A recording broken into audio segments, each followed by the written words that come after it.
There has been a plan by the national government to plant 15 billion trees.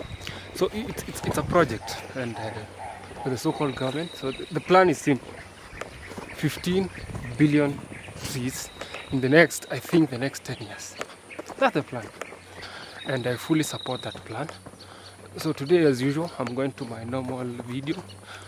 I am on one location, just one, Ndaragwa Forest. Huku ndio kwetu, na huku ndio most times mimi nafanyaga video zangu wakati na feel niko down. This is the place that I come. So apparently since last year, mwezi wa tatu hapo, miti zilianza kukatwa, and I have no problem with them being harvested, because the word is harvesting. Si kukata tu, ni kuharvest. So since then nimekuwa nikidocument once in a while wakati sina vitu mingi nafanya. So today again nimerudi, na I'm a bit afraid. I feel like kuna tension kidogo hapa na pale, but nevertheless I'm here because this is what I love. This is the place I've known for the last 18 years. This is the place I've known.